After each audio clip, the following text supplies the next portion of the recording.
Donc une canette. L'objet doit être sélectionné avec la flèche noire. Voilà. Ensuite, je vais demander dans le menu objet, et ça c'est quelque chose qu'on n'a jamais fait, de générer des UV. Une fois que c'est fait, je vais dans objet, exporter les UV. J'indique où je l'enregistre. J'exporte. Ah oui, on a la taille de l'image qui va être générée. Donc 2048, c'est la moyenne. Je vais prendre ça. Exporter. Évidemment, si je voulais quelque chose de plus précis, j'aurais choisi une définition plus élevée pour l'exportation, mais ça prendrait plus de temps. Alors ici, il m'a donc fait un dossier canette UV et... Ah oui, il m'a fait deux UV parce qu'il y a deux objets en fait dans ce groupe. Il y a l'anneau et la boîte, mais ce qui m'intéresse c'est la boîte. C'est un fichier PSD, je vais l'ouvrir dans Photoshop.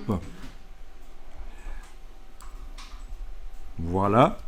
Et là, on trouve ce grand rectangle qui est en principe la surface, le côté de la canette.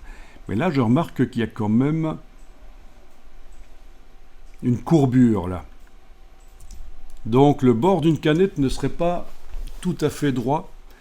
On va voir. Alors, dans ce fichier Photoshop, je vais aller importer. Donc ça, c'est ce qu'on appelle un déploiement UV. Donc c'est une autre manière plus technique, plus sérieuse de mettre des textures sur des objets. Mais d'ailleurs, je me souviens qu'on l'avait vu, en fait. On l'a vu parce qu'on a fait la surface d'un pot en lui mettant du relief. On avait mis un normal map dans le déploiement UV. Ok, donc je vais importer et incorporer le fichier Illustrator ici. Le voilà. Donc sous forme d'un calque importé. Il va falloir que je déforme avec la touche Shift. Voilà.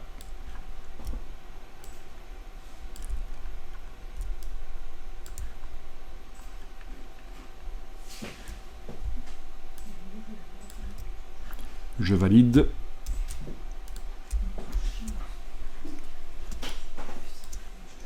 Je vais enlever l'œil en face du groupe des repères UV.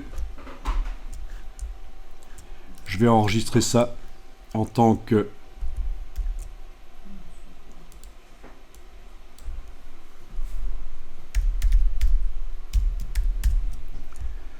voilà. Je vais dans Dimension. Je vais importer sur le modèle, mais spécifiquement parce que c'est un groupe, il faut que j'indique que c'est sur la boîte de conserve que j'importe. Je vais importer donc l'image sur le modèle, l'image qui vient d'être créée.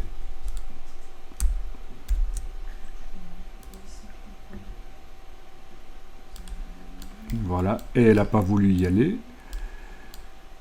C'est pas grave, je vois pourquoi. Je vais devoir sélectionner la canette et lui mettre une texture. Voilà, je réessaye une boîte de conserve. C'est parce qu'il y avait eu une sélection pour mettre de la texture différente sur le dessus et sur le bas, etc. Ça doit être pour ça.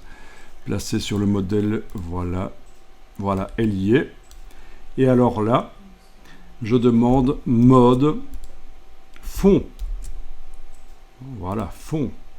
Ça a réglé le problème du gap d'utiliser cette technique. Voilà, donc normalement dans le déploiement UV, il faudrait que j'aille mettre aussi de la couleur sur le dessus ici.